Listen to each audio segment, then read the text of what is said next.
kelen do ko ka siraw ka ɲagati kɔnɔ ko parce que ko Mali ko Kidali nɛn na ko a fɔra ko Mali ni Wagner kɛra ko ka intersection kɛ. I bɛ mun de sɔrɔ ka fɔ o kuma in na? Ɔ ale min y'o fɔ officiellement le Wagner ni Dani a bɛ jɔn bɛ se k'i bolo jɔ k'a yɛrɛ k'a fɔ bi Prigozhin salen kɔfɛ k'i bɛna fɔ ko Mali ni Wagner filɛ tan a y'a fɔ dɔrɔn. Kidali bɛ bin don min na an bɛ Kidali na don min na nous on a combien de détenus mɔgɔ dun b'an bolo plus de combien de détenus a bɛɛ CEDEAO ka élément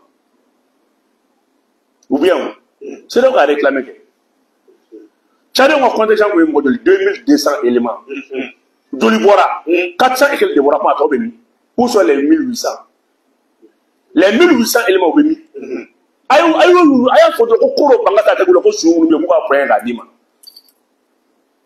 Ayo fouille trop.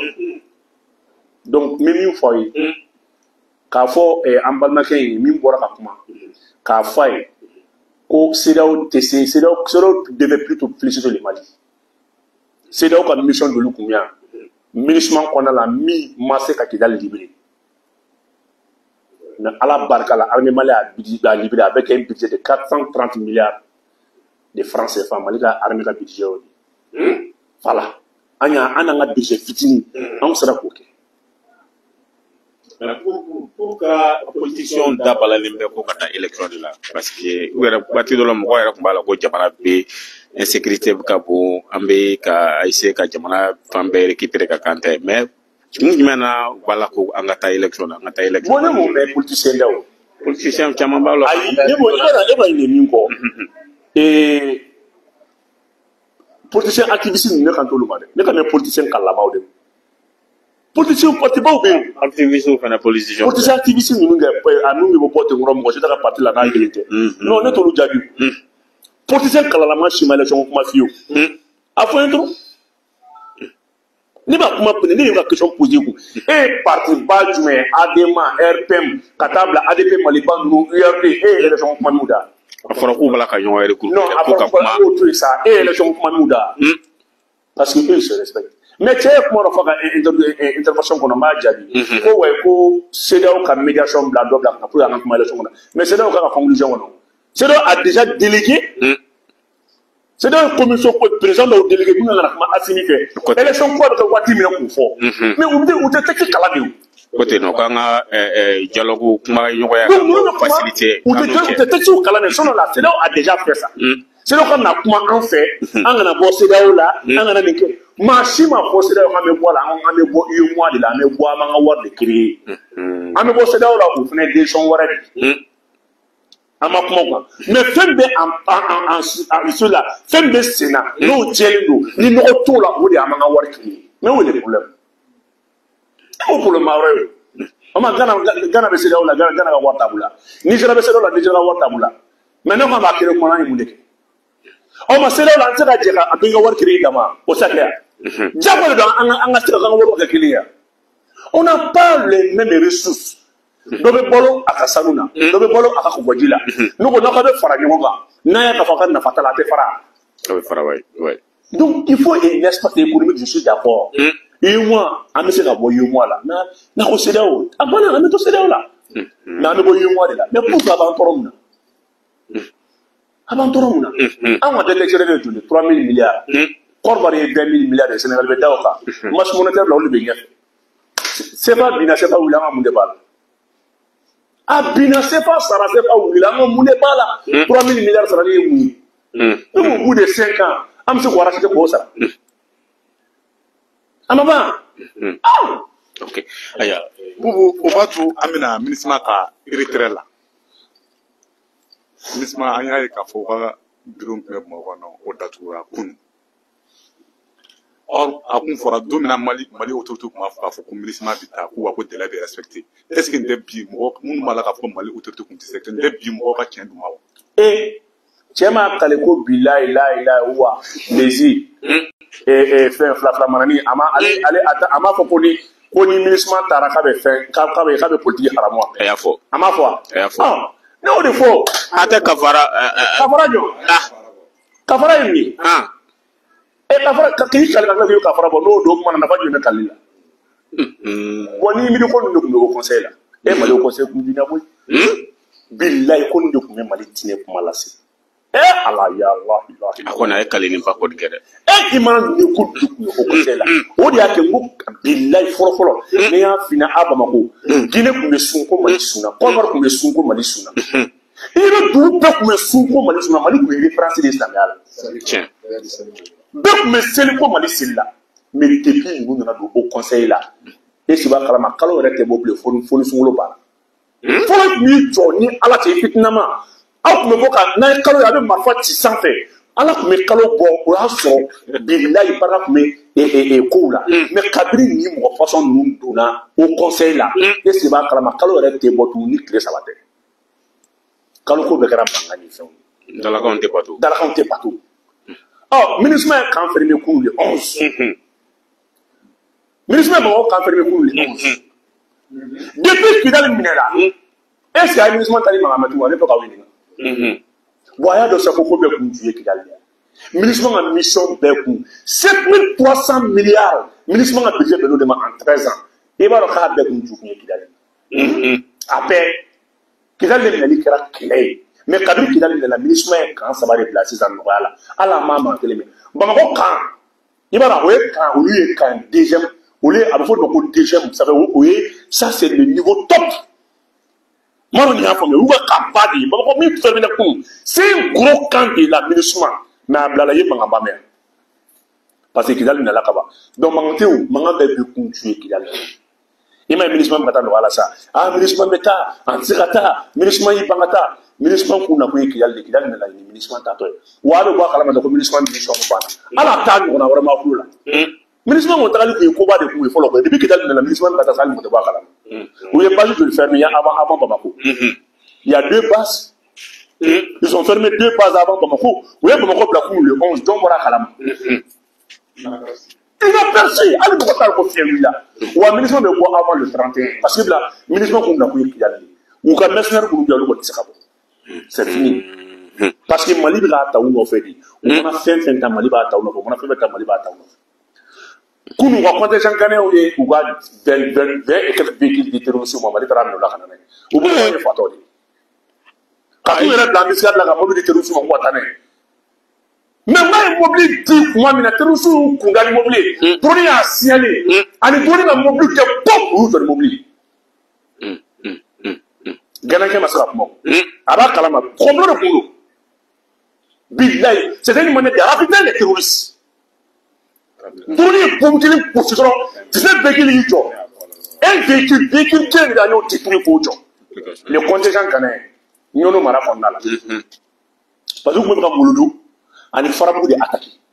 On a attaqué Mouloudou, farabou, Dembou, Kadjou, Kofé Kana, Pérou, où nous attaquer des planifiés. Bon, beaucoup de problèmes là. Donc, le ministre mobile, il est dans le Mouloudou. Et il m'a ça à manier. Un convoi de 19 véhicules. Plus de 25 véhicules au fait de la misère qu'on a produit par des terroristes. Il y a aussi à la Kama. Terroristes de Mazopse ou l'Anjou. Lourdement armé. Mali armé de Trakata, mobile de Kanana. Bon, vous venez d'amener quand on a dans la banque, mon mobile de Kata, ah non, ministre mobile de Mela, mon d'abord. Pour vous, il y a un ministre contingent de nos Égyptiens, Koloko, nous avons matériel outil Ama. Il y a un ministre pour faire. Ali ministre mobile mundi ka fo garage tuku le ministre mobile mu ba garage la ta ta bo ene je peux si boula de mobile mu mobile d'espionnage ou akana so mani garage tuku ay name ministre mobile ba de garage do la ni aya ta bo ku to garage je peux si ba konna la de fo adu fa ta le bor konna la o ma désactiver nous on peut attaquer do véhicule nous on le des points de repère. Vous pouvez venir de points de repère. Par exemple, vous pouvez faire 1500. Vous pouvez faire un terroriste et Koutala Mara de faire ça. Nous donnons Koutala Mara. Vous pouvez faire ça. Comme mobile colon de femme ouvert. Mobile colontaire, point de repère ou de nous. J'ai petit des boucs. Ministre, avec ta ministre mobile de Aurora, à Taboradal. Le Coran est absolument amené sur Katana. Ah, Taboradal. Parce que vous pouvez mobile de toi. J'ai petit par contre, nous pouvons attaquer le dominant. Ou vous, j'ai petit corner de Kata, Limbon et Kata. Ou te fait un gars, mais à fond, Mali autorité, le ministre à ma rapport choisi pour lui. Le ministre a quand même Mali font va de rapport. Muna, Barça la barbe min jugu bela jinu jona kala do aka non. Aka kay mo fe bebe fe bombe marfa be avion ala avion de modèle be ministre mboli. On a to mbakare ko. On m'a choisi pour rien. Barça la douane be on a pour peut-être be. Vous sera denga singa table là. Vous sera denga singa table pisika. Pisika. Vous sera denga si aéroport minyamba be oro mo sera denga singa table foi. Courant donné quand on a un jette. Kaina, wamina ye ani machine do naka kain belle isi. Ibe kain gabi mesa ni mata fe no dugulen so de ka fumonte. Umana ko ame fe no la boyi. Parce que vous sera denga si kata bo fo aéroport pisika. Mu tsendi ngala tawndi ko. Et moi, t'entends là. Kabri kidali bina, ouga tali, il va y avoir le ministre de Poutine. Dungu, Toudaï, Sabalde, Mali, Bangaoulide, l'avion Maïde, mon avion batterie Tchénade, Namoulou la Panave. Kabri kidali bina, Amou Mahamed. Amna Tigadoune. Voilà.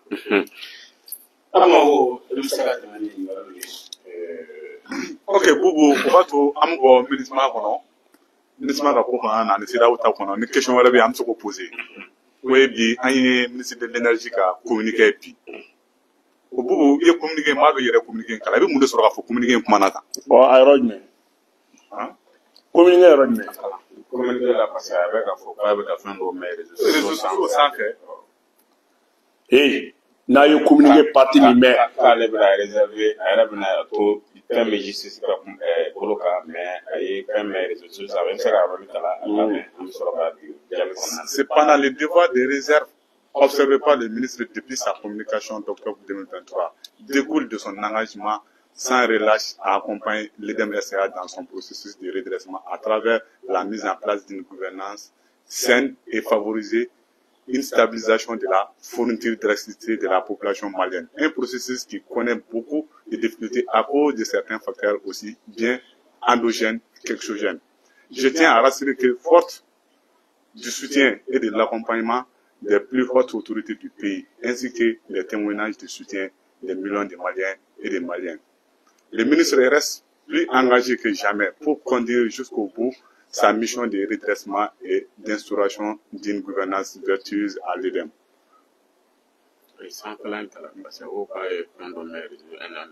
Depuis un certain temps, le ministre de l'Énergie et de l'Eau, Madame Bintou Kamara, fait l'objet d'une cabale médiatique savamment orchestrée et distillée dans certaines presses et sur les réseaux sociaux par des personnes visées par les enquêtes en cours et leurs acolytes. Voilà. Vous dites comment ça basé. Vous créez un réseau de blanc en place. Même n'a fort qu'au 59 citoyens n'est galon. Qu'au ministre est galon tigé. Ministre pour me faire carrière à faire notre réseau de données. Page badé de habla. On a to page de mal nous vous frappez. Ni malin bagou la ya badé. Il a malin qui a ramené qui le coup. Mo fuide ni wor ni fitinin kama ni ga jamana janfa ba yin mo ame kuma do fo page tigi do yo ba ka ku miri ne bu mabel de ka kuma mbe asimi fe mente gouvernement fe we galu kuma dinda ni ba asimi fe ba asimi nga ministre bef iba bete ka damne sogal ko la maygala ka ta bla fu ka ta bla ministre mabo ministre la deni ministre te we premier ministre de me deni ministre te ministre Bernard Jordan ambition be musoina amba do. Mais presque nous yɛrɛ bila nin bila la ka tila journal bɛɛ ne ye journaliste ne ye radio so télé so dɔ ye u sigi ka est ce que b'a kalama qu'est ce qu'un dossier vide quand tu dis qu'un dossier est vide ne ye débat k'a kan télé so bon i bɛ taa k'i télé convoqué télé wele sa ko ko ça c'est une atteinte à la liberté de la presse e yɛrɛ k'i miiri ka nin ko nin ye Mali journaliste oui il faut bɛ maloya quoi une affaire pendante une affaire à l'instruction. Ça, c'est un manque de respect à l'appareil judiciaire. Depuis 2 minutes, l'affaire est portée à la justice. Notre devant la justice. En bien, manque. Ni journal ka kuma to dumu mo shima kuma. Fuara tele, mo ba nyante ko ngo be tuda dota bota ma ba ka wali amba ko. Mais ta nda yala. Parce que dossier mi do a évolué da. Wa ki wara dum mbaw de ba ko. Mais ni ne jarani de. Ba sabla ku bolo ku bata ministre turu. Wu wera turu ni. Ama fo courant tigɛlen tɛ mais courant tigɛ ju bɛ dɔn sisan. Nous, on est pour un tirage. Donc, on a communiqué avec la Pomalo Maïsabali, DGTWA. Le ministre de la Visite, a échoué le ministre de l'Éco, et le ministre a ce droit, parce que l'État appartient à l'État malien. Mais pour un tirage, là, amène là, il y aura une demande, il y a un colonel de l'Éché, où l'énergie est direction à Baradi. Ni vous mettez la femme, ni que la femme. Vasabla, donc t'es fait la femme. Quand ça n'est pas la table, ni mobile, ni massa, c'est là, ni quand ni tout dit, ni choisi B. Ministre Moussa n'a pas été aidé, mais avec Ali Fouli Serouka. Nous aussi, c'est aidé de taille.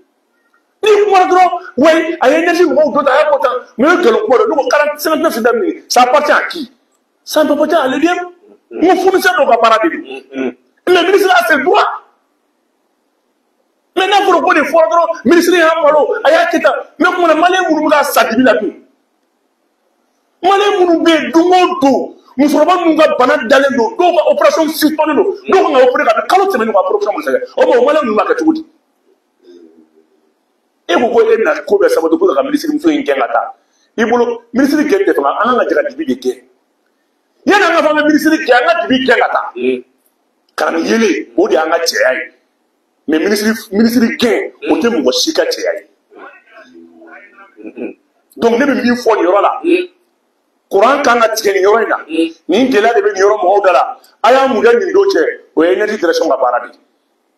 Ou à malin de courant sur nous à la tourdi, ou énergie direction à paradis.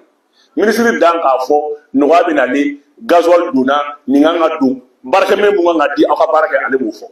Mais les centrales Gela, Zali Kerata, ou énergie direction à paradis. Donc, un ministre félicité, qu'à remercier, qu'un ministre encouragé.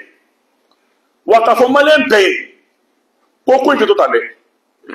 Quand le dossier là est vide, le collectif des victimes des VDM va se constituer en partie civile et portera plainte, Inch'Allah, dans les jours à venir. Naï N'Djadou, ni kabal médiatique ni naï N'Djadou, ni Mdaoulou, fait on a des moules, parce que fait mon menu contre Amado. Moi, mon menu contre Amado. Mon menu contre Amado. Maintenant, là, son nom qui va sur le cliff. Il y a un gars qui sort avec Gengata. Ça biche encore. Avec bureau la 9h. Avec bon bureau la Foussou Koulemba. Avant 5 ans. Avec mobile Kono. Avant la cata centrale visiter. Avant la cata terrain de Koto appareil. Koto me sort avec l'appareil. Nous, on a encore la nyonga. On va y avoir des bâtiments.